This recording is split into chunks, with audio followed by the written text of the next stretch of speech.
News Watch with a special news update. As a result of a meeting with government national security advisors, the President has declared that truth is a threat to national security, and anyone speaking truth will be prosecuted, and it will be considered a federal offense. And the truth is in the streets.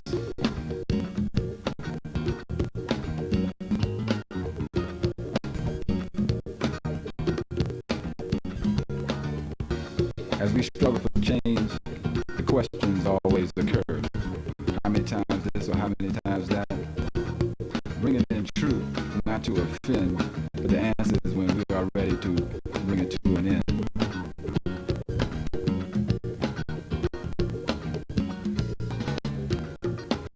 The White House remains white, justice remains out of sight, and the mothers in the hood ask the question. I said the White House remains white, justice remains out of sight, and the mothers in the hood ask the question. How many times living in uncertain glory? How many times will we continue to tell this story? How many times will it take for us to understand? How many times we must develop a master plan? Dr. Jeffrey, we're here in Ghana, and you're leading a tour on an African pilgrimage as you have done several times in the past. However, this particular pilgrimage, we're here to participate in the second annual Emancipation Day and also the Panifest activities. Could you please tell us, give us a brief history of Emancipation Day and its relevancy to the Pan-African experience? Certainly, I will be glad to. As you did mention, we were able to get a group of our people from the States to join us in the celebration of the second annual Emancipation Day, which was instituted last year by the President of Ghana after he visited the Caribbean and saw the emancipation activities in Jamaica and in Trinidad. And he felt that coming out of the British tradition of, at the end of slavery, should be instituted in Ghana. So he put it in the hands of his deputy minister in the Ministry of Tourism, the Honorable Minister Mofa. And he was able to plan, along with others, including myself and Brother Smalls, an enormous celebration, which went way beyond anybody's expectation. Particularly since during that emancipation celebration of a week, they were able to bring the remains of a former runaway slave in America that escaped to the north and was able to fight in the Mexican-American War. And so he died an honorable veteran of the U.S. Army, but he was buried in the Naval Yard at Brooklyn. So they were able to bring his remains to Ghana alongside the remains of a woman who passed on in Jamaica. So you had this unusual circumstances of two bodies being brought back to Ghana. Symbolically, it was enormous and very powerful. So they had the bodies received at the airport with solemn rites early in the morning. We were there, and then they took them through the streets of Accra to sit in state at the Du Bois Center in the Marcus Garvey Guest House at the Du Bois Center, and we were able to say a few remarks there. And then they took the remains through the streets of Accra to the International Conference Center, where they had a major conference on reparations, enslavement, repatriation, emancipation. And the President of the nation and most of the ministers and other representatives from African nations were there. And it was very prominent, very meaningful. And then they were able to take those remains through the streets of Accra to the Kwame Nkrumah Memorial Park, where they remained for the evening for a wake, a midnight wake. And once the wake took place, we had a chance to speak. And it was very moving because it was in front of the Nkrumah statue with his left foot forward, pointing his finger to Africa in reference to uniting. And so at midnight, when they had the wake ceremony and thousands of people were there, the remains were taken along the coast to Cape Coast area, and we followed them and met villages along the road. Thousands of people came out, and before the sun came up, we were on the shores waiting to have the boats pick up the coffins and take them to Cape Coast Castle Dungeon, which they did, and it was extraordinary. And then we got on buses and met the boats as they came into Cape Coast Castle, and then they had a welcome home in the Cape Coast Dungeon. They came back through the door of no return. Previously, people said everybody who went out never returned, but here are two people who came back. So symbolically, the door of no return is now the door of return. And so in the courtyard of Cape Coast Castle Dungeon, they had this enormous activity. And then finally, they took the remains 30, 40 kilometers on the road to Kumasi to Asin Menso, where they had a formal funeral, Durbar, where all the chiefs and people came out, thousands of people. Nana Sarpong officiated. He's the chief that installed many of us, Marcus Garvey, Gary Bird, myself, Brother Small, my wife, and a whole host of others, Dr. Pat Newton. So he officiated at this formal funeral ceremony, and then they took the remains across the road where they had a burial site. So that was extraordinary. Nothing like that has ever happened before. Europeans were upset. People were saying, why are you bringing back bones? Why are you worried about the past? And everybody else worries about the past, but they don't want Africans to worry about the past. And they don't want us to see us as people with a common ancestry and a common struggle. But clearly, that's what emancipation was. And hopefully they'll do it every year. Hopefully it'll expand. This year they had the second annual. It wasn't as expansive because it was dovetailed with Panifest. Panifest is the Pan-African Theater Arts Festival. And because of the prominence of Panifest, emancipation was placed alongside it and overlapped it. And in order for emancipation not to be a competition with Panifest, it was scaled down. And Panifest, which happens every 2 years, was given the first place berth. Panifest includes a colloquium at the University of Cape Coast, which is significant because people are meaningfully looking at African culture, African history, African development, African future, African women, and the family. And then they have these cultural activities in different venues. Cape Coast Castle Dungeon Courtyard, Elmina Castle Dungeon Courtyard, or the Cultural Center along the Cape Coast Elmina Road. And so those activities have been well organized. Attendance could improve.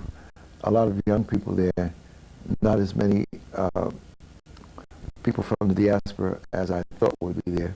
And various groups kind of come from Suriname, Curacao, Jamaica, Trinidad, formal groups, Nigeria, Ivory Coast, to present. So the concept was developed by a black woman, F.Y. Sutherland, who was into theater arts, helped develop Ghana's theater art program at the university. And she came up with the idea of the Pan-African Cultural Festival. And it can work. It can be a prominent thing because it occurs in July, August, when a lot of people are on vacation and can come to Ghana. Now, we are in the second year of Emancipation Day observance and celebrations. How long has Panifest been? This is the third or fourth Panifest. And that being every 2 years, we're talking about approximately 8 years ago it began. Yeah, in 82 or 3 it began. 92 or 3, I believe, and then there was 194 and 197, and now there's one now. Now, one of the most significant aspects of the pilgrimages that you lead to Ghana, West Africa, are the perspective that you give when we entered into the slave dungeons where our ancestors were held before they were taken to the North America, before they were placed on what you refer to as the floating concentration camps, Right. and taken to North America to be And the Caribbean and South America. Okay, let me not be guilty of not including all who were guilty and participants in that criminal activity.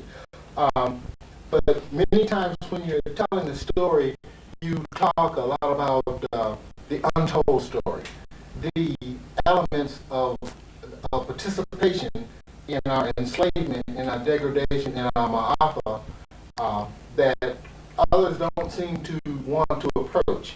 Can you talk about that? What you have referred to as the untold story, or the story that needs to be told? And also referred to it as the truth. Okay. Okay, and so that's basically what it is. The story or the truth of what enslavement was has only been told in bits and pieces and from different perspectives.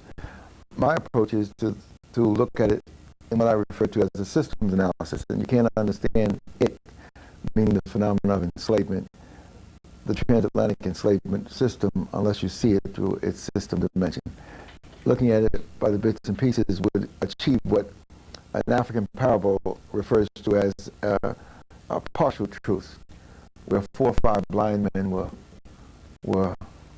came upon an elephant, and in their description, one had the leg and it saw it as like a tree trunk, and one had the trunk of the elephant and saw it like a snake, and one had the tail, and so one had the ear. So they all had aspect of the truth, but they didn't have the systems component to pull all the pieces together and make full sense. So the same thing with enslavement. Most of us say slavery starts in an African village. Well, it did not. And most of us say slavery, a major factor in the slave trade, were Africans, and that wasn't the case. Slavery is a European conceived, maintained, sustained phenomena. And so unless people understand that, they don't understand what enslavement is all about. We're not talking about domination of one people by another. That has always occurred. We're not talking about so-called African traditional enslavement. You're talking about a process in which a group of people dominated another and attempted to pull them out of the human family. And that's how we really have to describe enslavement. It's an enormous crime against humanity. But it doesn't start in a village in Africa. It doesn't start with slave routes coming down to the shores of Africa. Because the Africans would come down from the villages if they couldn't stand on the shore. They'd still be standing there, and there wouldn't be any slave system. Slave system was conceived in Europe.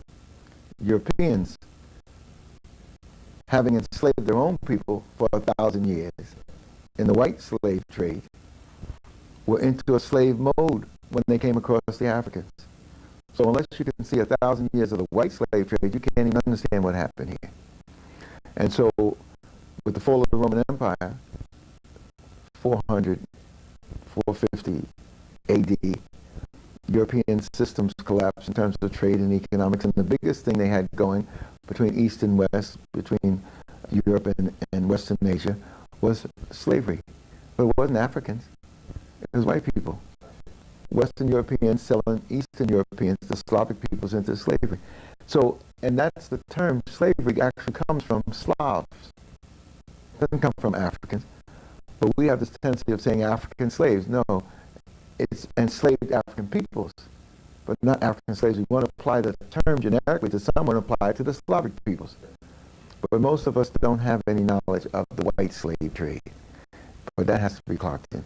And then the period of feudalism, where European systems collapsed, where Europe was land poor, resource poor, people were unable to maintain its basic systems functioning. That is so-called Dark Ages. That has to be put in the picture. And then 500 years of struggle against Islam. So all of this is occurring before the transatlantic slave trade. And then the war with Islam also included the Crusades. So you have from the 10th century on to the 15th century these insane crusades in which all Europe is geared toward this marching across Europe to save Jerusalem, which was an insanity. And while the European men got on their horses to save Jerusalem, they locked their women up in chastity belts. So that's an interesting aspect of Europeanness. But the most interesting aspect of Europeans in relationship to the women, and this needs to be told, is that millions of European women were killed during this period because they were considered evil and witches. And so unless you clock that in, you can't even understand what motivated the European to even get out of Europe to do the things he did. And so I don't start with Africans coming out of a village, whether Africans pulled them out or not and dragged them down to the shores. You can't even understand why they were on the shore unless you understand that Europeans had come out of Europe, traveled down the coast of Africa, came establishing so-called trade, but they really were interested in slavery from the very beginning because they had been at war with the Moors. The Moorish people had dominated Europe from 711 AD to 1492. You had a domination of Spain and Portugal and southern Italy by Moorish peoples who were people of color. So there was this war going on before West Africa became involved in the struggle. So I start the system in Europe, Spain and Portugal. And you got to put the Pope in there because several popes gave Spain and Portugal the right to enslave the infidels, which were non-Catholic peoples that they were at war with. So unless you see the papal bulls, which are the papal decrees, establishing, giving Spain and Portugal the right to enslave, you can't even understand how the Catholic Church was in the middle of all of this. Now, when we visit the slave dungeons, they have a lot of texts that go along with the displays that explain a lot of this. However, they have left a lot of it out. Can you go into that dynamic? How is it that you can have a monument to a historical episode or historical drama with major portions that will give a clearer picture to what happened being left out, and the need and importance for us filling in those? Well, Dr. John Henry Clark aptly explained that when the Europeans colonized our lands and our resources and our bodies, he colonized knowledge. And it's necessary for him to whitewash the history of the world, and certainly to whitewash the history of enslavement. And Africans here who want to curry favor with the Europeans and get whatever resources and crumbs the Europeans can throw their way have joined them in the whitewash. And so that's been one of our big complaints. As they take the slave forts and dungeons and make them World Heritage Monuments, they're whitewashing what actually occurred there. They're talking about trade. They don't want to say even slave trade. They want to talk about trade. And they want to talk about the positiveness that came out, not talk about the devastation, as our sister Marimba Ani, one of our great minds, formerly called Donna Richards, has produced a book called Urugu. And this particular volume is very important because it talks about the African-centered critique of European cultural thought and behavior. And so enslavement is an important part of understanding European cultural thought and behavior. And as I was saying before, if you don't understand what they did to their own people and their own women, then you can't understand why they did what they did to the Native Americans and Africans. Because there's a process in their culture which has produced central characteristics which I have described as the 3 Ds: domination, destruction, and death. Okay? And we need to understand that. The European Jewish community needs to understand that more than anybody else, because what happened to them in World War II was domination, destruction, and death.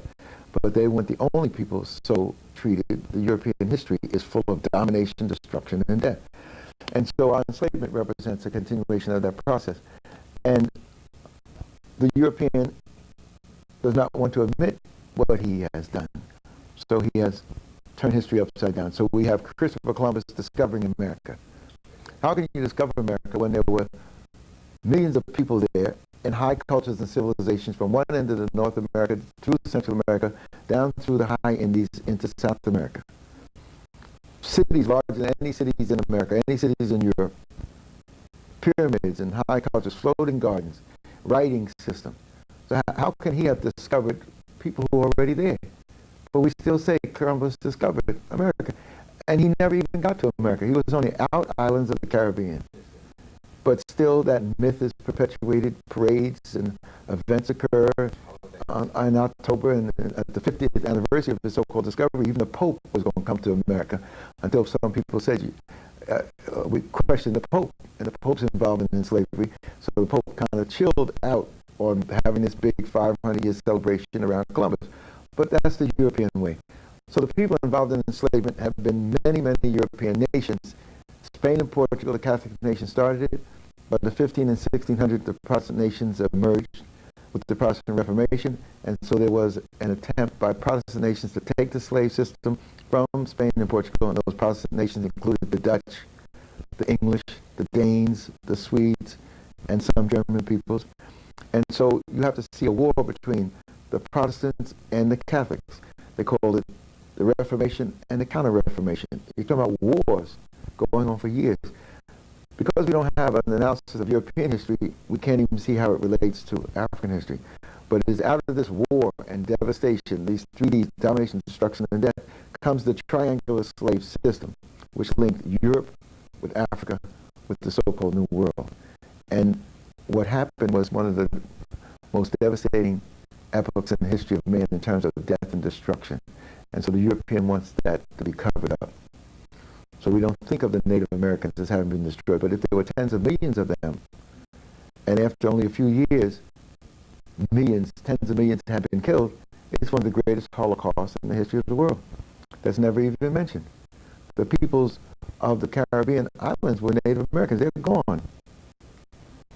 Many peoples in Central America were wiped out, not only by European death and destruction, but by European disease.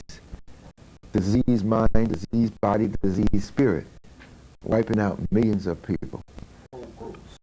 Yes, and so we need to clock that into the historical picture. And Columbus needs to be given his proper kudos. Columbus was the leading drum major for slavery. He started the transatlantic slave trade. And when he couldn't bring enough gold back to Spain and Portugal, to his mentors who were the Sephardic Jews who had converted to Catholicism, who ran the money system and statecraft around the Spanish throne, when he couldn't bring back enough gold, as he promised Queen Isabella so she could continue the crusades, he brought hundreds of Native Americans across the Atlantic as enslaved persons. So if you want to give Columbus his proper due, let's make him the leading drum major for slavery and the initiator for transatlantic enslavement. But we don't do that. We have parades for Columbus Day, and that history is not revealed. But our role as historians and people involved in African history is to reveal the history. But people don't want us to do it. Not all the Europeans covering it up. And one of the key European groups covering it up have been the European Jewish folks, because they say their hands are clean. And when I look at their hands, it's dripping with blood. And so they say we're involved in civil rights, but I said before the civil rights movement of the 60s, where were you? In the 1860s. And let's go back a few hundred years and put you in the middle of enslavement. And they say we were not there. I said, well, your records tell us that we were there. I have 50 or 60 books on enslavement, and 35 of them have written by Jewish scholars on the Jewish involvement in slavery. So if you don't want us to know about your involvement, then you have to tell your people to stop writing the books and burn those they already have. As long as those books are there, we're going to study it. As long as it involves our history, we're going to reveal it. So the big attack on me for the last 10 years has been because I mentioned that some Jews, rich Jews, were involved in enslavement. Well, that's a no-no. Nobody's supposed to say that, but it's the truth. It's okay for them to write it, but it's not okay for you to mention it. And to analyze it in terms of your history and your struggles and what's happened to your people. But that's also true of people like the Dutch. They don't raise as much vocal hell as the Jewish people, but the Dutch were the leading slavers. Would the Dutch be the same people that we find in Azania, or as some people know, are referred to as South Africa? Yes, and because of their enslavement system, that's how they found their self in Azania, South Africa, because in 1652, as they were trying to rip off the slave system from the Portuguese, along with the British, and they had several wars with the British, they had to leave. They were trying to find trade or enslavement in the Pacific and Indian Ocean as well as in the Atlantic. So stopping in what is now called Cape Town area was a fueling stop for the ships on their way to the Indian Ocean. So we need to tie in the Dutch involvement in Asia along with the Dutch involvement in the Atlantic. And then you need to put the Jewish community in with the Dutch to see partners in the crime against humanity.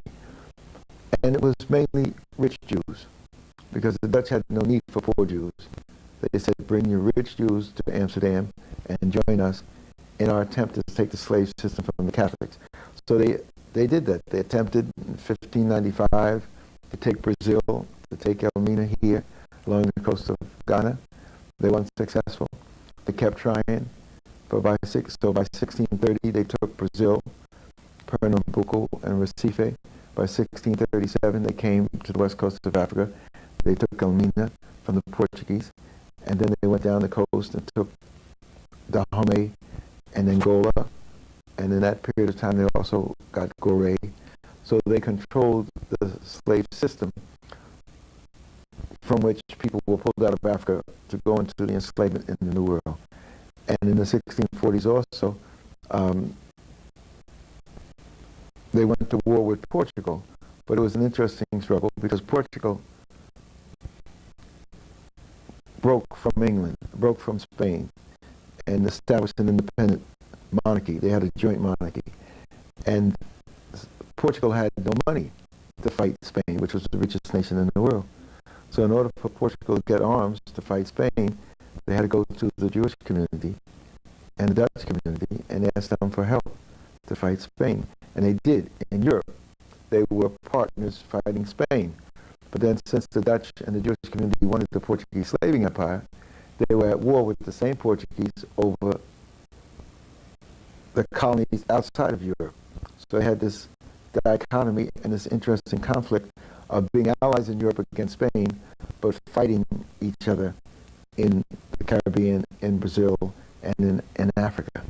So I'm saying if we don't understand all of these things going on, the Counter-Reformation, the conflict between the Catholics and the Protestants, which was heavily involved in what we call the 30 Years' War, 1612 to 1648. There's a 30 Years' War in Europe, thereabout. And that's the Catholics and the Protestants fighting. And if we don't clock that in, we don't see how Europe was in a devastating period where the Jews were leaving Eastern European nations as refugees and coming into Amsterdam. So Amsterdam by 1650s was overloaded with refugees. So when the Portuguese finally regained Brazil in 1654, fleets of ships left, and at one point 16 ships left with the Jews of Brazil who had been slaving, and they brought them to Amsterdam. 14 ships came to Amsterdam, 2 ships went to the Caribbean. And when the 14 ships with a couple of thousand Jews came to Amsterdam, on top of the thousands of Jews that had come from the 30 Years' War, that was an overload of the Amsterdam Jewish community. So in response to that, they fed the people who came from Brazil with a kosher meal, gave them a bath and another set of clothing, and then sent them out to establish colonies of sugar and slaves in the Caribbean. So I have what I'm developing called the 13 colonies. And most of us, because of our limited knowledge, think of the 13 colonies in North America. I'm not talking about that. At the same time that the North American U.S. colonies were being developed, the 13 colonies, there were 13 Jewish colonies being developed in the Caribbean and South America. So that history needs to be tied together. And part of the tying together is what we saw in Fort Amsterdam, where we just left a few moments ago. And unfortunately, not everybody was there to film it. But that Fort Amsterdam, which was the first British enslavement center along the coast of Africa from 1631 to 1665. But when the Second Anglo-Dutch War, when the Dutch and the English started fighting each other, and the war was settled, the Dutch gave up New Amsterdam, and it became New York. And the British said you can have Suriname, and it became the leading Dutch slaving colony. But at the same time, Fort Amsterdam in 1665 moved from English hands to Dutch hands. So the Dutch now had another base on the African coast. They had Fort Amsterdam linked to not New Amsterdam, because that's now English, but Suriname, which is the New Netherlands. So you have to see a triangle link between Amsterdam in Europe, Fort Amsterdam on the west coast of Africa, and New Holland, New Netherlands in South America, Suriname. Then when you see that triangle, you can understand what the system was all about. But if you don't see the triangle, and you're talking about African villages or Africans enslaving Africans, then you don't see the slave system that we know that perpetuated itself for 400 years, with Europeans making profits, fitting out the ships in Europe, leaving the ports of Europe first, the Spanish and Portuguese ports of Seville and Oporto and Lisbon, coming to Africa, and then from the French ports of Nantes, Bordeaux, and Marseille, and Rochelle, going to Africa, and then coming from the Dutch ports of Amsterdam and Rotterdam, Zeeland, and The Hague, then come from the German ports of Hamburg and Copenhagen's Danish ports, then come from the English ports of London, Liverpool, and Bristol. All of that, fitting out of ships, making a profit, with poor manufactured goods on the ships, going to the coast of Africa, trading these poor goods for gold and Africans, and then taking the captive Africans to the New World, and then working them to death on the plantation, and making a profit, and taking the profit from the slave activity back to Europe, making another profit. So this four-way profit system is what was the motor that moved enslavement, not Africans selling Africans or Africans bringing Africans down to the coast. Europeans at the center of it, the Pope blessed it all. Every ship that left was blessed by either a Catholic priest or a Protestant minister. So they claimed they were doing the work of God. So there's something devilish about that. There's something devilish about even the concept that you can destroy somebody's humanity and you're doing the work of God. But see, they had read black people out of the human family. And so they could justify it in their minds and in their biblical traditions that we were not worthy of being treated better than the mules and the ox and the horse and whatever in enslavement. So that's why I say we need to see the slave system and not just slavery. And even when we see slavery, we need to see it as its European roots established it, and not as we perceive it. See, Europeans have said we're slaves. They say slaves out of Africa. They don't say captives out of Africa. When people were taken from the village and brought down here, they weren't slaves. They were captives. That's why they had them in chains. There's no plantations for them to work here. When they were sold into enslavement in the so-called New World, then that's when the serious enslavement process takes place that we know of. But that story has been told, and the big lie is continuing being told. There's so many books coming out now that we raise the question of enslavement that I laugh when they come out. One came out called The Slave Trade by someone called Hugh Thomas. It's this thick, and it deals with a serious analysis of slavery. And he starts out in it by saying that Mr. Farrakhan and others had said that Jews were involved in slavery, but he was only able to find 2 Jews involved in slavery. And I saw him on TV saying that Jeffries and Farrakhan had said something, and he could only find 2 Jews involved in slavery. Now, what they do is they say the Anglo-Saxon slave system. But there's no Anglo-Saxon slave system. It was a European international slave system. So if you don't just chop off a piece of it, call it the Anglo-Saxon slave system, and not find any Jews in there, then that's your attempt to distort the perspective. England didn't allow Jews in England. So if there are not many Jews involved in the Anglo-Saxon slave system, it's because they were anti-Semitic, and they prevented the Jews from coming in England. They chased the Jews out of England in 1290 AD, and they didn't let them back in until 1655, when a letter was written from Amsterdam by Rabbi Menashe ben Israel to allow the Jews back into England. by then the slave system is already expansive and growing. And the Jews are not in England because they've been kept out. So if you want to understand the Jewish involvement in enslavement, you got to go across the English Channel to Amsterdam, to Holland. And then you'll see the heavy involvement in enslavement. And these people know that. So for them to focus on the Anglo-Saxon end of the deal means that they're hiding the truth. Now there's a new book that came out called Jews, Slaves, and the Slave Trade by someone called Farber, F-A-B-E-R. And it's called The Definitive Answer, Straightening Out the Record.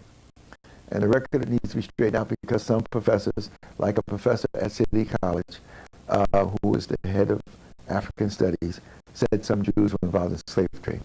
Now this is a professor from the university system I was a part of that can't even mention my name. There's no professor at City College, it's me, okay? And everybody knows who it is. And he never contacted me to say, well, Dr. Jeffries, I know you have this claim to fame that you said Jews were involved in slavery, and could you clarify that or give me the source of your information? He never contacted me. I never met the man. But then when I read his book, the first few pages, he mentions that there was a significant involvement of Jewish peoples in the Dutch slave trade, and then he quickly passes over that and goes into the English slave trade and leaves the Dutch slave trade alone. And instead of saying that our initial work should be on the English slaving, but if you really wanted a comparison, let's compare Jewish involvement with the Dutch compared to Jewish involvement with the English. That's a scientist and a scholar would have done that. But you can't do that because the involvement with the Dutch is so enmeshed that the real deal is told. And so you just hide it. But it is going to emerge. My whole approach is truth across the earth will rise again stronger than before. And so as the truth emerges, it's going to be more difficult to hide it. You know, from our exposure to history, it would seem that a lot of the wars, skirmishes that were engaged in by European nations against one another had its roots and foundation Africans, or the trade or the attempt to take over the trade in African people. And that relationship or connection is not a relationship that is exposed when one goes through the academies or the school or the schooling. I know I was never exposed to it, and I don't know if anyone here was exposed to it in that manner. But we find when we pull back the veil that much of the activity of Europeans against one another had Africans, or the attempt to control the trade in Africans, at its roots. Well, part of what you said is correct and part is not correct. The European history that I learned, and I have what I call a $1 million white boy education. The best that they give their own, I got. Okay. From the grammar school, all these little white kids, where I was the president of them, to the junior high school where I was the president, to the high school where I was the president, to Lafayette College, where there were only 2 black people. And when I joined there with another black fellow, we doubled the black population from 2 to 4, 100%. So in 1955, we integrated Lafayette College. And then when I went to Europe, 59, 60, to study in Europe, it was a white education. And then I came back for a PhD at Masters at Columbia and a PhD at Columbia. So that's the best that they give their own. And in that education, the history of Europe was built around wars, of Europeans fighting others. Even when you learn the American history, it's the French and Indian War. It's the American Revolution. It's the French Revolution. It's the Haitian Revolution. So there's a whole series of wars. And when you learn English history, it's the 100 Years' War between England and France. The first 100 Years' War, 1400s, that's the period of Joan of Arc. Joan of Arc is a hero because she was fighting the English. And that's the first 100 Years' War. 100 years, England fighting France. And then in the 1700s, it's the second 100 Years' War. all these wars that we learn about, the War of the Spanish Succession, War of the French and Indian War, the American Revolutionary War, the Napoleonic Wars, all those are the second 100 Years' War.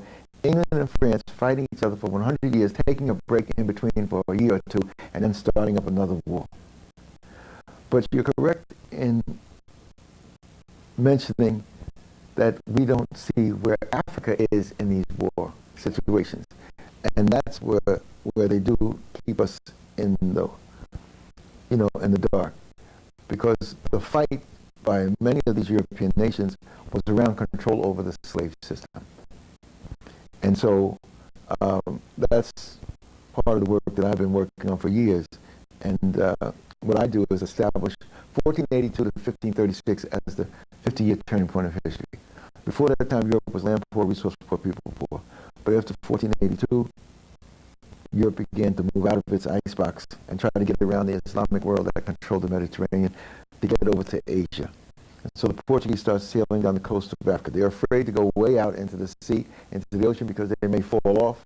So they stay near the coast, and they discover Morocco, and then they discover Senegal, then they discover the Gambia, then they discover Sierra Leone, then they go down the coast here to Ghana, then they go down to Dahomey, then to Nigeria, all the way down to Angola in the 1440s.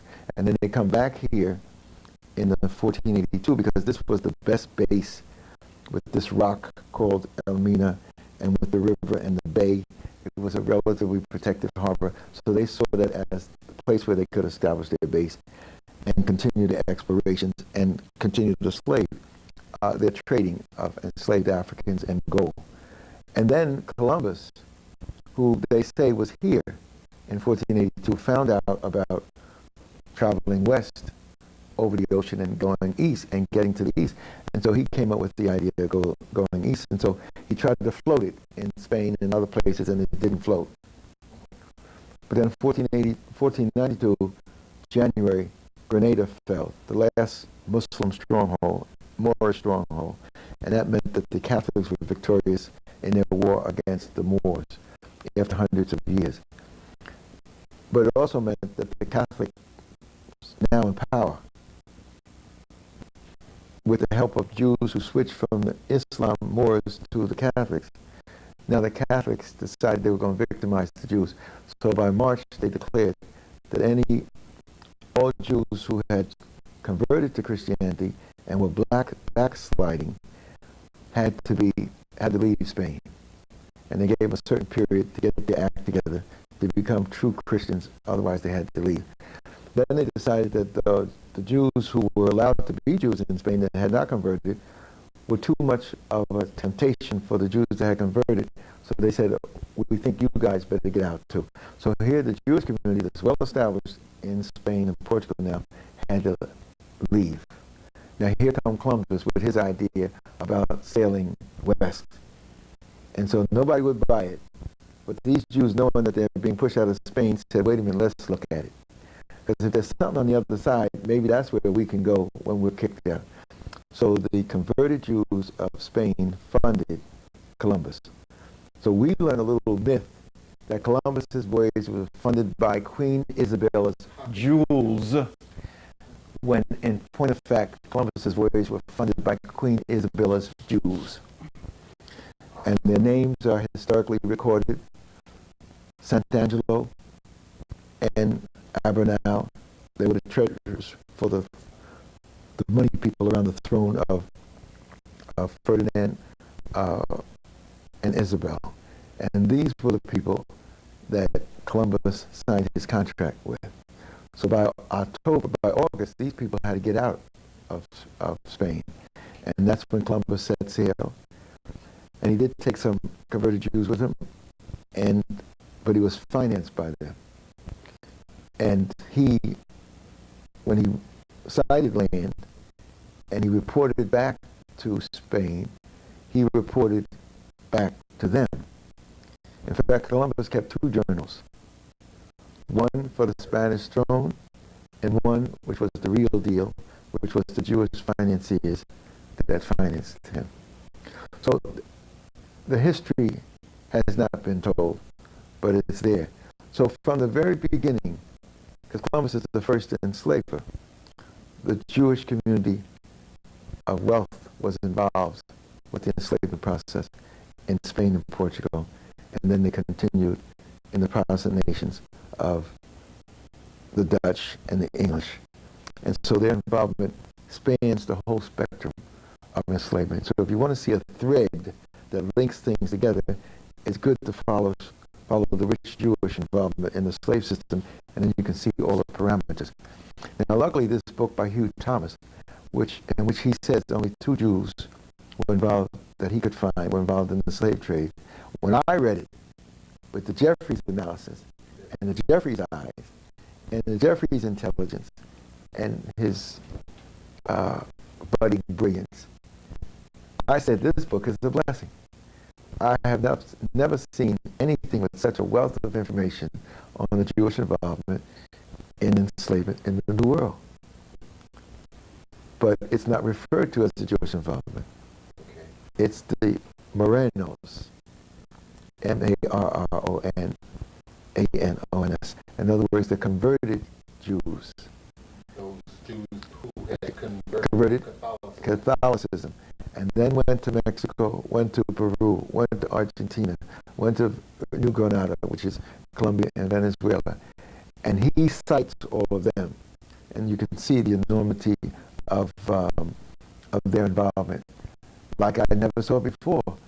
So when I read that, I said, "Oops, there it is, another piece of the puzzle." In fact, I don't go to bed at night until I find another piece of the puzzle, and then I can just fall asleep like a baby after I say, "Whoops, there it is." Honestly, a similar story is spoken about John Hopkins and Queen Elizabeth I, where she didn't have money to fund the voyage of John Hopkins, and she went to her moneylenders. Who was her moneylenders? Who were her moneylenders? Well, during the Queen Elizabeth period, you're talking about in the 1560s, when Elizabeth I, the Tudor Queen, whose father was Henry VIII, famous for womanizing and murdering women and establishing the Anglican Church in the 1530s. Queen Elizabeth would have been the first slaving queen of England by funding and helping to fund Hawkins, Drake, and Raleigh, who later became Sir Walter Raleigh, Sir Francis Drake, and John Hawkins. And their attempt to raid the Spanish fleet and Spanish colonies was funded by a series of funders, some of whom were from Jewish sources. Others would have been from Huguenot French sources, the Protestants of France. They were very strong financially in this period of time. But the real financing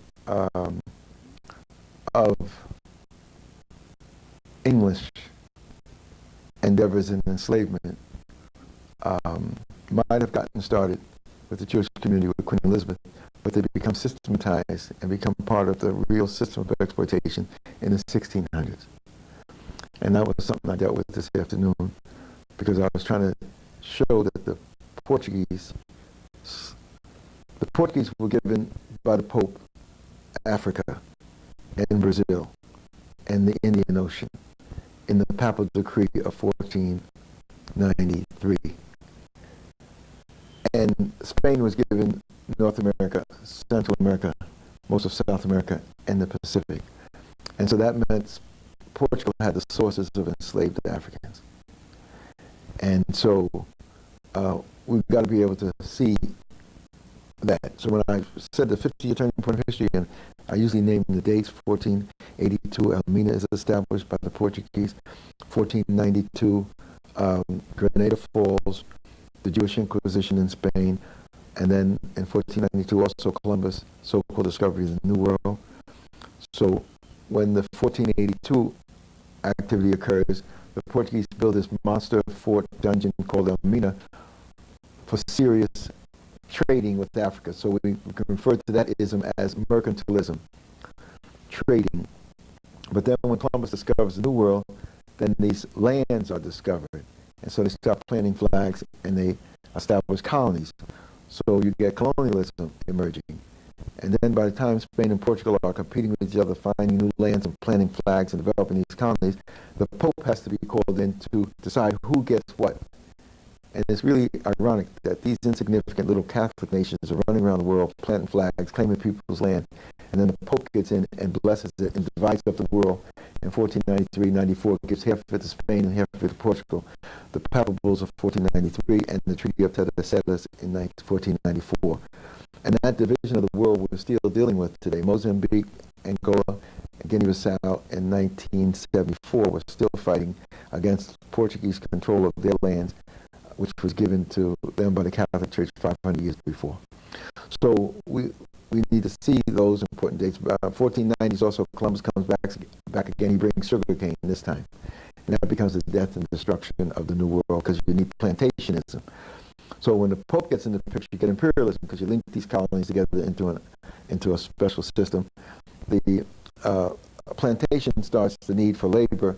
Native Americans are worked and they begin to die out. So you get genocidism of the Native Americans. A Catholic bishop, Bartolome de las Casas, he wasn't a bishop then, he was a priest.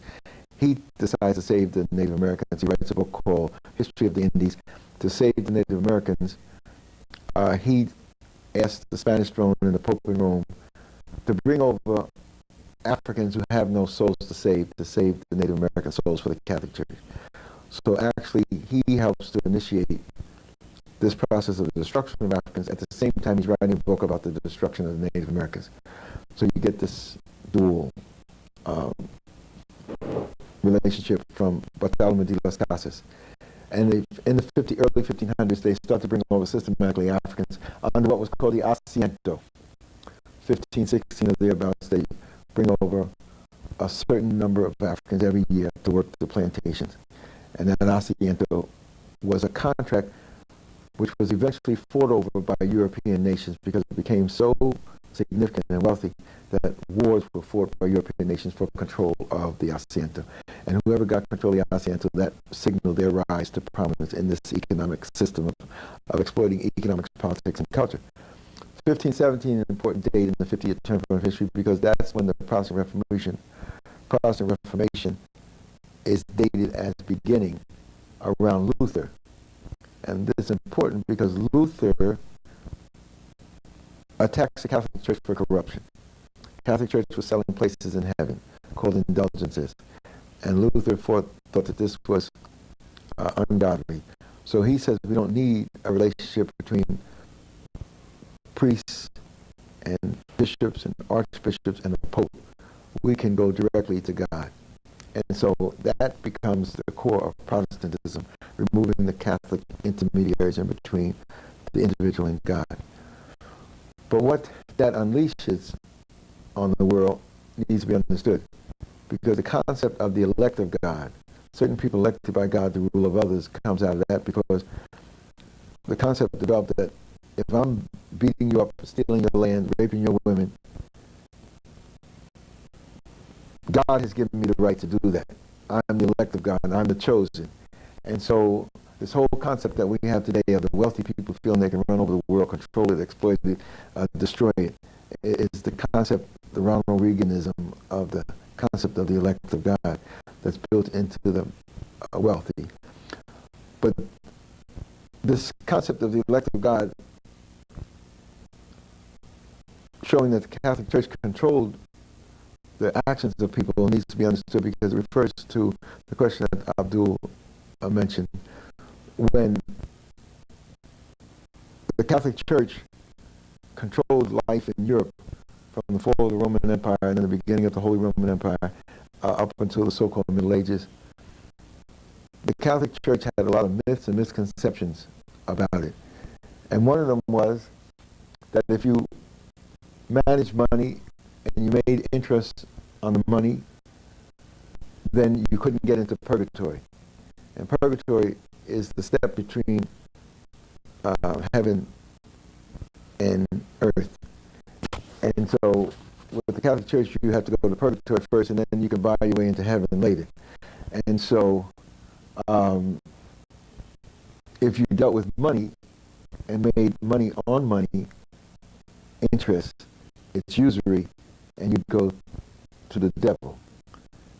So that left the whole area of managing money over to people who were not Catholics, and they happened to be Jews. And the Catholic Church also said that law only comes from the holy word of the Pope or his Council of Cardinals. So canon law was respected by the church. But as the economy began to move in Europe and link up, there was a whole other commercial law and contracts that was being devised. And the Pope said that that was ungodly and you wouldn't get into heaven if you dealt with that.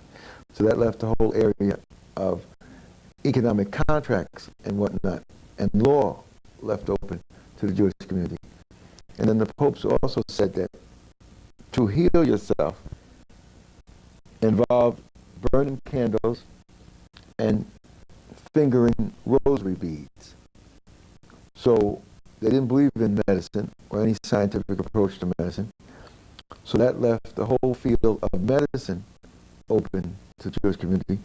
So the leading members of the Jewish community were involved in the management of finances, the laws that control the movement of economics and politics, and the health of the rich people who needed physicians.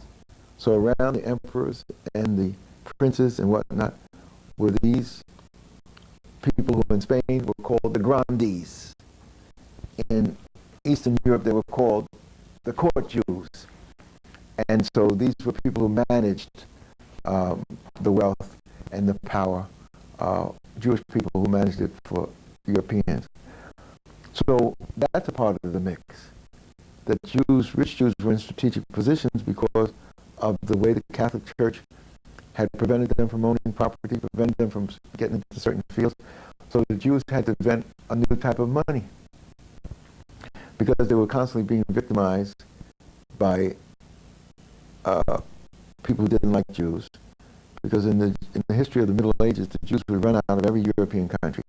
And many cities had laws that they could not come in those cities. Cities like Vienna and Frankfurt and whatnot. These were free cities who could make their own rules, and they kept the Jews out because they didn't want them competing as merchants. And so many princes wanted to control, or emperors wanted to control these free cities.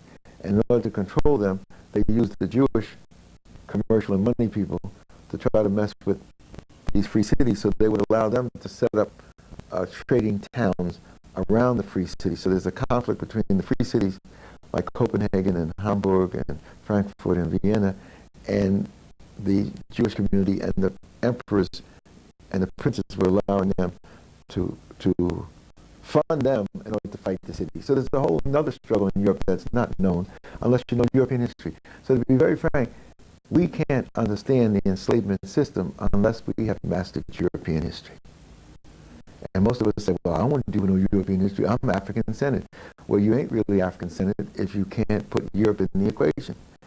I don't want to do no, what I'm dealing with Africa. I want to deal with Americans. Well, if you can't put the Native Americans and what happened to them in the equation, you can't understand why the Africans were at the center of things. So I don't want to deal with no Arabs. I'm going to deal with African-centeredness. Well, if you don't deal with Arabs and Islam, then you can't understand what the relationship of Islam and the Moors in Europe was, and the relationship of the Mediterranean, why the Europeans were trying to get around the Mediterranean in order to get to Asia because of the control of the Mediterranean by people who are Islamic. So if you don't have a world perspective, then you can't even understand your African center. And so that, fortunately, is what we've been able to do. But this 50-year turning point of history, 1480 to 1536, culminated with the Protestant Reformation with the Asiento in 1517, with the Asiento in 1516, and then 1519, Cortez conquers the Aztecs, new wealth for Spain. 1531-32, Pizarro conquers the Incas in the high Andes, new wealth for Spain. And 1532, the Protestant Reformation takes a new turn. It becomes a theocratic state developed by Calvin, who links economics, politics, and culture. With the Catholic Church, you separated politics and economics and culture in the church. With the Protestants, they linked economics, politics, and culture into a system capability of the new state formulation. And so the Calvinism of 1532 is a continuation of Lutheranism of 1517, and then Henry VIII, because of his itchy penis, gets into the act in the 1530s, and he wanted to marry and get rid of his wife, and the Pope had said he's not going to allow him to do that, and if he separated from his wife or divorced his wife, he would be excommunicated. So the wife conveniently died, so the Pope excommunicated Henry VIII, and then he married Anne Boleyn, and then the Pope said, "You're out of the Catholic Church." So he said, "Oh, that's cool. I'll set up my own Catholic Church." So he set up the Anglican Church. So we really have to understand the great Church of England, the Anglican Church, when America becomes the Episcopalian High Church, really does not come out of a religious conversion. It comes out of the itchy penis of Henry VIII. And that's kind of raw, but we need to put it out there as the real deal. So here now you have the new nation building. Henry VIII establishes a new nation, taking the Protestant model from Geneva with Calvin. Now Calvin's Geneva was a small enclave in Europe. It didn't have the system capabilities to be a powerful nation, but England is an island with a landmass and protected by an island. So England has a possibility of becoming a nation state of significance, and it becomes the prototype of the first European nation state, dealing with economics, politics, and culture, not as separated, but as unified. And then competing with England is a merchant state that didn't make any pretense about having anything else but commerce going, and that was the United Provinces, which becomes the Netherlands, which becomes Holland as one of the United Provinces with Zeeland and the others. So in the 1600s, you get this competition between the new Protestant English and the new Protestant Dutch. But even though they're competing with each other, the real enemy are the Catholics Portuguese, and the Catholics Spanish. And so the Dutch and the English have an alliance to rip off the system from the Spanish. In the 1500s, and the Portuguese, it was established a system of our oppression. I call it the European world system of domination. Was established in the 1500s, controlled by the Catholic nations, blessed by the Pope. But Protestantism emerges in the 1500s, and they began to first to pirate the Spanish system, like Queen Elizabeth helped fund, and then to raid it with fleets like the Dutch did at the end of the 1500s, and trying to take Brazil and trying to take Africa. And then they decide to unify, and the Dutch and the English began to unify their attacks. And so in the 1600s, you see the Dutch and the English taking over the system from the Catholics. But after they do that, in the early 1600s, then they start to fight each other. Because the Dutch passed an economic law, the Navigation Acts, or the English, to protect from the Dutch trade, because they couldn't compete with the Dutch. So the English passed a law, 1651, to keep the products of Holland out of England, to control English economic development. So that, since Holland was an economic nation, that was a declaration of war. So by 1652, the first Anglo-Dutch war, the war between the Dutch and English, is taking place over these economics. And the big economic pie, though, is in the Caribbean, because sugar is now moving in the Caribbean, and it's moved in by Dutch Jews, because in the 1650s, they lost Brazil. They took Brazil in the 1630s, and they worked Brazil as the sugar plum of the European world. And a lot of money was made on sugar. But the Portuguese were trying to get their act together. because there was a united kingdom of Spain and Portugal. And Spain was taking care of Spanish business and not taking care of Portuguese business. So at a moment when the Spanish throne was weak and financially in difficulty, Portugal broke from Spain and set up a independent Portuguese nation. But in order for them to remain independent, they had no money. So you can't remain independent if you don't have any money. So, right. So they had to go to the Jews of Spain and Spanishes and the Spanish territories outside of Spain, like Antwerp, Belgium, to get money to finance their war against Spain. And since the Jews owed no allegiance to Spain because they were always being messed over by the Spanish, they were willing to help fund the war, the separation of Portugal from Spain, hoping that they would be able to use their relationship with Portugal to further the trade with Africa. And that actually happened. But the ironic thing is that the Portuguese got their military act together, so they threw the Dutch out of Brazil.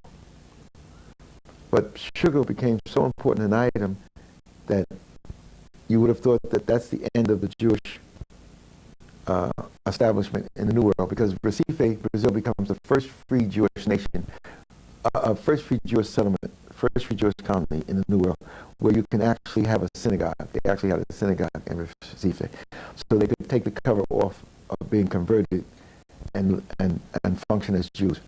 So this is an important point, because one of the criticisms of myself and others is that you say that the Jews were involved in slavery because they were Jews, but the few that were involved in slavery were just merchants. When in point of fact, that might seem to be the case, but when you look deeper and analyze it, the Jewish involvement in slavery was tied in because they were Jews. Their involvement in slavery meant that they could negotiate a freer Jewish community in the European nations. And if they offered to help with slavery, they could negotiate a contract to have a free community and to have privileges and restrictions removed. And that's what they did. And the beautiful thing is, it's all in documents. It's all written. There's no oral tradition. There's no storytelling. It's written documents there for the world to see. In their own words, in their own language. And that's how the 13 colonies emerge. The first major colony is Brazil, but they lose that in 1654. But they started losing it in the 1640s. They finally lost it in 1654 when the 14 ships had to leave. And then as a result of that, the Jewish community that went from Brazil to Amsterdam was sent out to colonize the Caribbean. And what were the colonies? Among the first colonies outside of Brazil was Curacao. So there are 3 Jewish colonial schemes for Curacao. One in 1651, one in 1652, another in 1659. But one in 1651 and 1652 didn't work because they were attempting to establish agricultural settlements to work sugar. But Curacao is not a land-based island.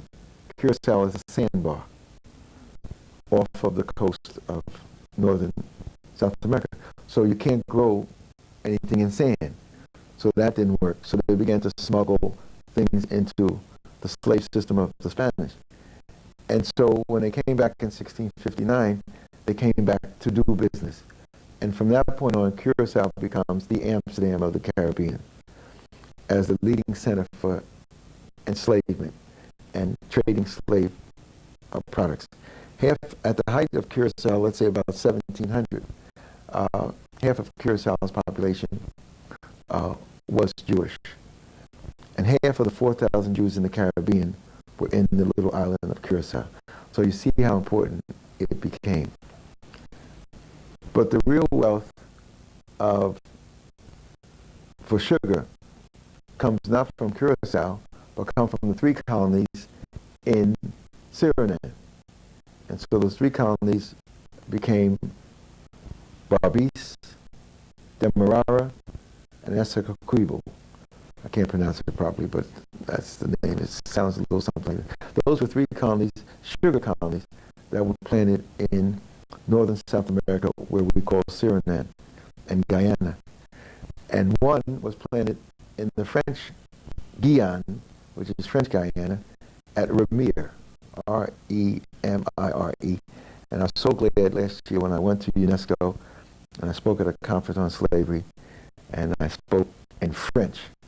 They asked me, I was just glad to get there, but then they asked me to come up and speak, and then they asked me, did I want to speak in English or French? I looked at most of the people that looked like they were French, so I said, I'll speak in French. So I got to the mic and I started that. Mesdames et messieurs, mes frères, mes sœurs, je suis très content de venir ici à Paris pour présenter à la conférence on l'esclavage. So I just blew the roof off the place, talking about reparations, systems analysis, and everything else. So after that, the people came to me and asked me, would I go 3 weeks from then to South America, to Guyane, and to Guadeloupe and Martinique to celebrate the 150th anniversary of the French end of slavery.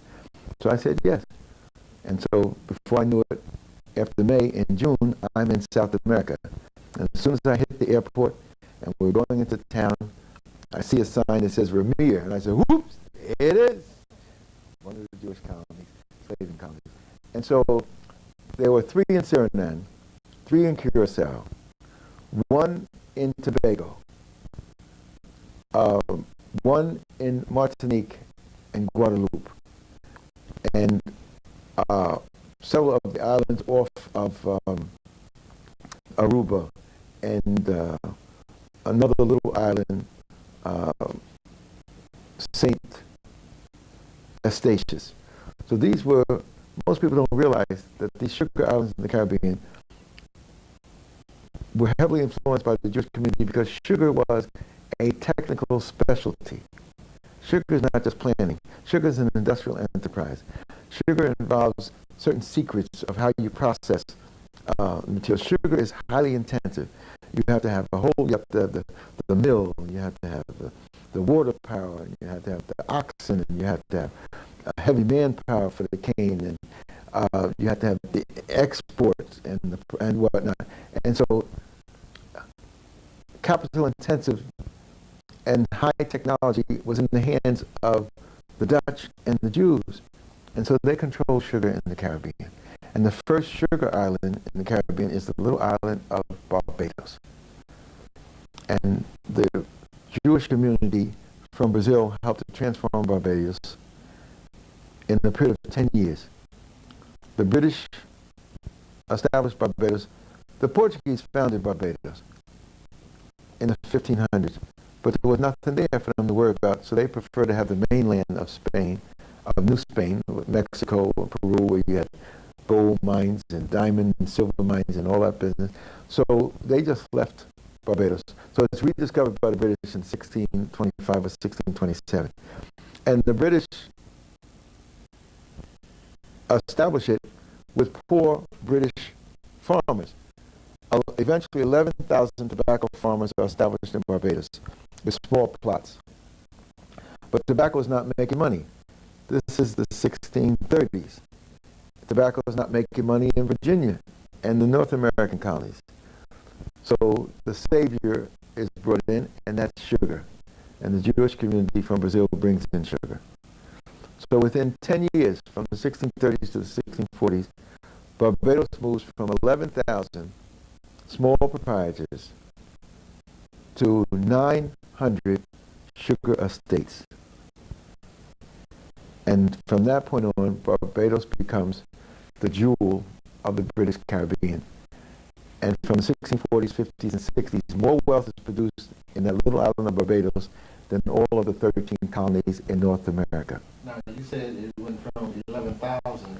11,000 small farmers trying to grow tobacco and not making economic headway to being consolidated into 900 sugar estates. Okay, now I understand. Okay.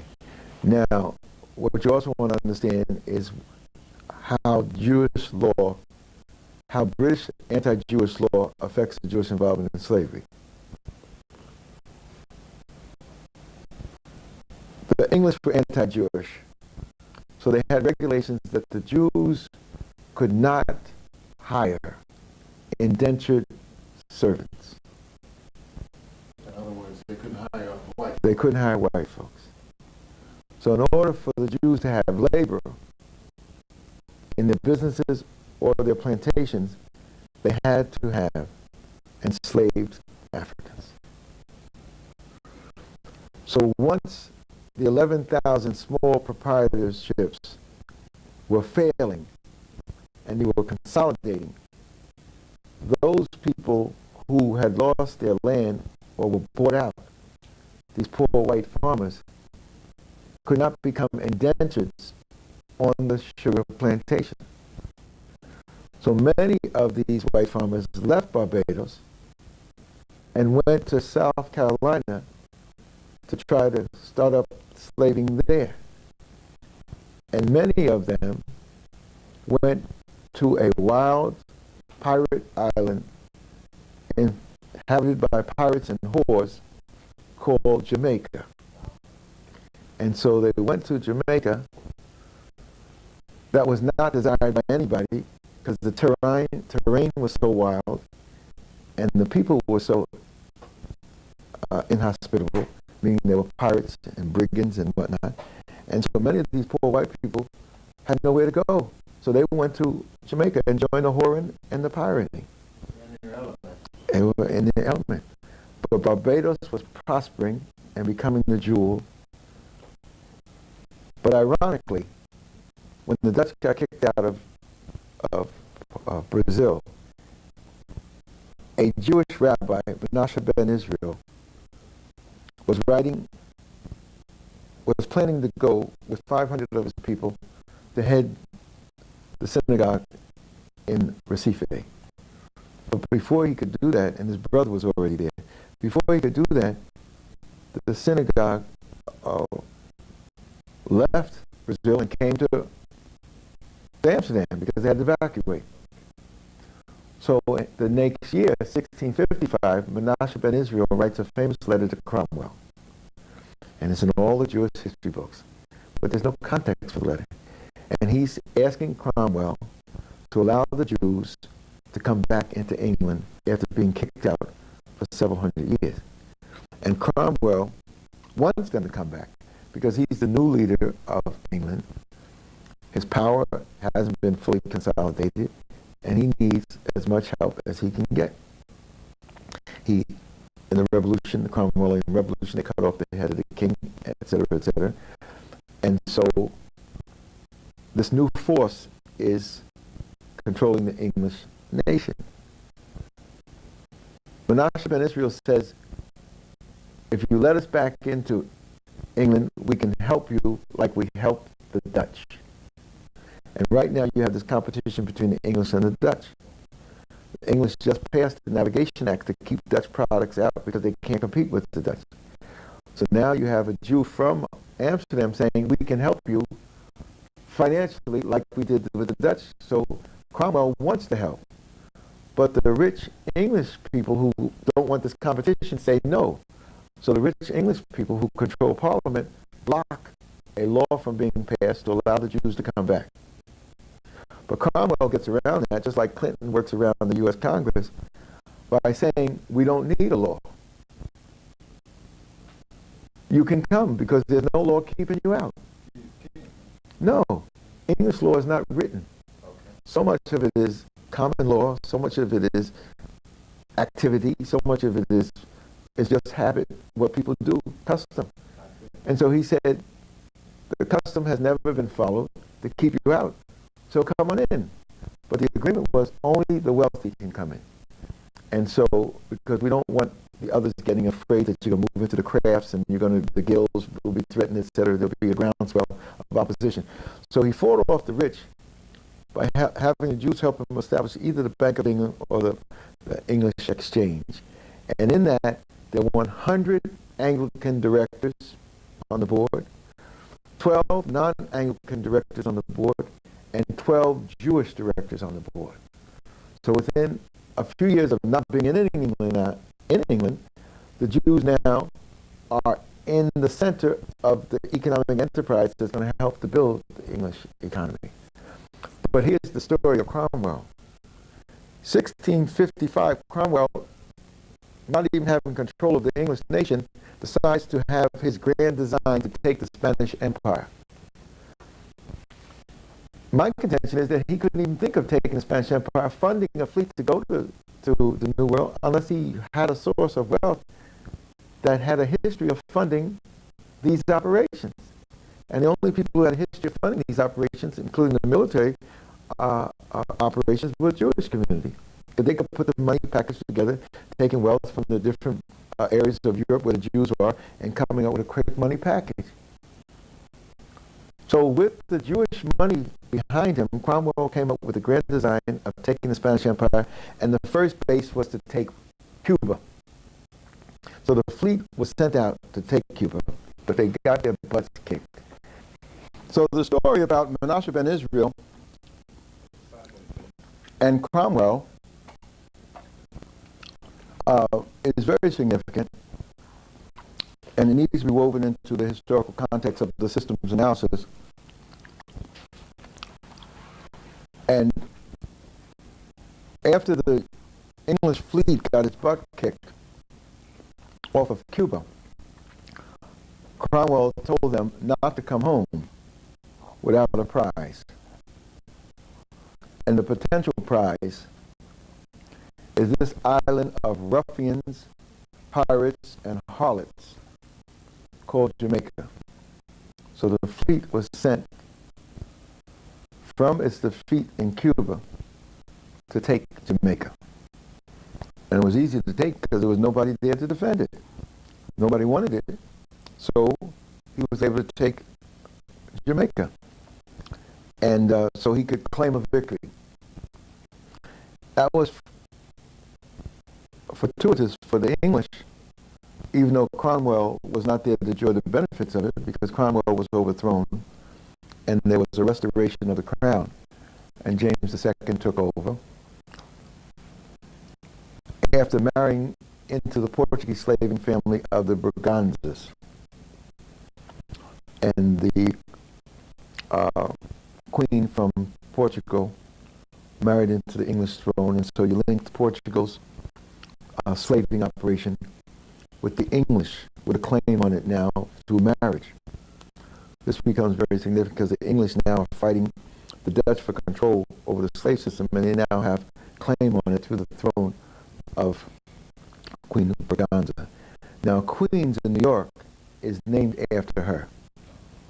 And so recently, a couple years ago, they tried to put up a statue. Some people from Portugal wanted to put up a statue almost as large as the Statue of Liberty to Queen Braganza. And some of our people were awake to it, so they blocked it. And then when we helped them with research on who that was and what that was all about, it was prevented from happening. But the point that I needed to make was that Barbados now becomes the sugar jewel. And I don't call it one of the Jewish colonies, but I'm looking into it to see. It definitely was one of the Jewish-inspired sugar colonies.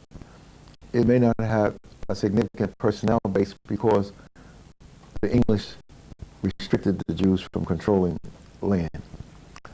But they brought the technology that transformed Barbados and made it relatively wealthy compared to the other American colonies.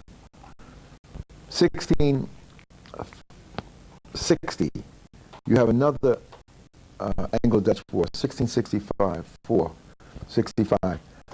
The English win this war. So New Amsterdam, which was established in 1623, when the Dutch were expanding the system of enslavement. And they did it by establishing in 1621 the Dutch West Indian Company. The Spanish were trying to prevent them from establishing the company, but they went ahead and established it anyway. And that was almost a declaration of war against Spain. Well, they were at war with Spain anyway. The Dutch broke from the Spanish in 1580 and waged an 80-year war for independence. And their independence was not recognized until the 1660s. So you have to see an 80-year war of the Dutch against the Spanish in order to even understand their relationship. And since the Kingdom of Spain and Portugal was either joining or separating, the war was against the Catholic nations, Spain and Portugal. So unless you can see that Spain and Portugal relationship, the Dutch and the English relationship, the relationship between Portugal and the Dutch, you can't even understand what enslavement was all about. So I kind of resent when people say they're going to study the slave roots of how somebody brought somebody down from northern Ghana and left them here. That's not the system. You know, you have to see this whole other thing going on. But Barbados has worked so hard and exhausted its soil after 30 or 40 years that the English need a new sugar island. So in 1665, New Amsterdam, which was just established in 1623, and then brought Africans in 1626. New Amsterdam is given to the Dutch, and it's named after the Duke of York, who eventually becomes the King of England. And so it becomes New York. And then the English give the Dutch Suriname, full control of Suriname. So Suriname now consolidates the three Jewish colonies into one grand colony. And they are located on what is called the Jordan Savannah, the Jewish Savannah. It's like a separate Jewish nation with 115, eventually 115 slave plantations with tens of thousands of Africans. There's separate military and everything. And they become infamous in African history because not only were they enslaving Africans, but they put a military in place to go to war against the Bush Negro republics of escaped Africans who went into the bush and established independence. There's a whole history of the Jewish militias fighting against these African peoples. But an interesting episode in 1667 occurred when a group of Jews wanted to leave the Dutch control, Suriname, and go to Jamaica. 13 Jewish families with hundreds of Africans enslaved were asking permission to leave, and the Dutch governor of Suriname said, no, you're too valuable, I can't afford to leave you, let you leave. So there's a historical struggle from 1667 to 1676, 10 years, of these people fighting to get out of Suriname and to go to Jamaica, and eventually they do. And when they do, from the 1670s on, Jamaica kicks in as the replacement for Barbados as the sugar island. By 1703, because of marriage, France has the Asiento. By 1713, after war between France and England over the Spanish throne, the War of the Spanish Succession, England gets the Asiento, and that signals, at the Treaty of Utrecht, and that signals the English beginning control and domination over the slave trade. So in the 1700s, the English dominated the slave trade. In the 1800s, the Dutch took it and dominated it. And the English fought 4 wars to get it from the Dutch, and eventually they're successful. At the end of the 1600s, the Dutch are so successful that they even control the Asiento, which is most unusual. And at a period of time, the Jews controlled it through the Dutch. And also in that period of time, the 1660s, Jewish money from Spain and Portugal left wholesale and came to Amsterdam. Whole families with fortunes left and went to Amsterdam and Hamburg. And so you see the Jewish money drain. And what they did was they created for almost 100 years the golden age of the Dutch. And that becomes their golden age. During the period where they had their period of cultural enlightenment. Right. In fact, the artists, the great works of the great artists in Amsterdam, Van Gogh, and all the rest of them, and the great portraits that they produced. In fact, Rembrandt produced a portrait of a Jewish patriarch, one of his famous paintings. And so this was the period of great wealth. But what was that wealth based upon? It was mainly based upon the slave and system that the Dutch and the Jewish partners were able to get control of. So you can see why they want to hide the history, because we consider the Dutch very decent people who grow tulips and wear wood shoes and push windmills, and when they turn out to be the most vicious enslavers of them all. And the link with the English needs to be understood, as well as the link with the Spanish. I had mentioned before that Queen Elizabeth may have had some serious Jewish funding, or Huguenot Dutch, or Huguenot, French Huguenot Protestant funding. But in the 1660s, there was serious Dutch Jewish funding of the English throne. Cromwell first, and that helped him with his grand design, 1655. And then there was a conflict in the English throne. The House of Orange in Holland married into the English throne. And so William of Orange was helping his wife claim the English throne. And so William III invaded England in 1688. The funding for William III's expedition was largely from the Jewish community. So from that point on, the Jewish community is in England through the highest level, the king himself. And so unless you can see these things and understand these things, you really can't make an analysis of what the system of enslavement was all about. But for me, it's a fantastic story. Yes, indeed. And but we're going to have difficulty when we raise the 13 Jewish sugar colonies. The last one, I count the sugar colonies from 1630 in Brazil to 1733 in America.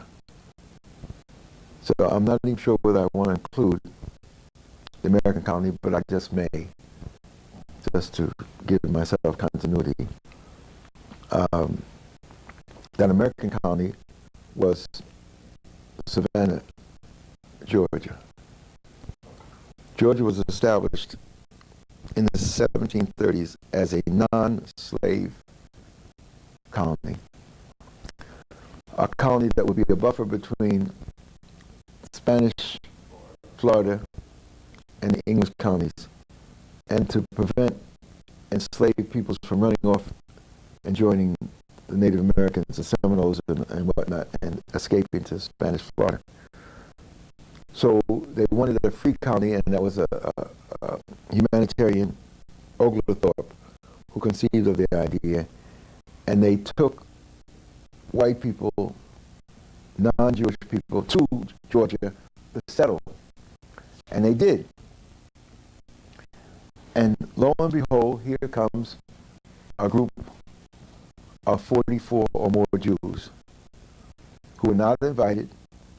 They didn't go through Oglethorpe's system. They made a special arrangement through the Bank of England or whatever. But here they arrive in Savannah. And the people don't want them. But the white folks, after trying to make it, it becomes clear to them that they can't make it without Africans.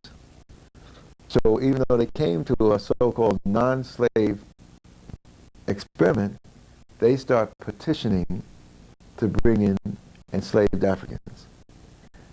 And the Jews want to join the petition, and they tell the Jews, we don't want you to join our petition. So they put their own petition in. So when the colonies were not given their petition for enslavement, Many of the Jews who came to Savannah to enslave Africans and be a part of the slave system left and went to Charleston, where there was an establishment enslavement, and they helped develop Charleston as the largest Jewish community in America. But even in the pre-war size, Charleston's Jewish community was only about 500. That doesn't compare with Curacao that had 2,000, or Recife that had 1,500, or Suriname, which had a couple of thousand. So you can see the comparative size. It's in the Caribbean that the real Jewish community is. But we don't want to put the enslavement process on any one group. We want to lay it out on the foot of all these Europeans, because we want to raise the question of reparations. We don't want to hide the involvement of Africans, because we have to appeal to the Africans for repatriation, and that's an in-house family thing. We're not interested in reparations for Africans on the continent, but we do want repatriation. But all of the European nations owe Africans reparation, and we need to put that in documents and present it before the world, because the history of enslavement clearly documents the destruction of African peoples and the war against Africans and the crime against humanity that slavery was all about.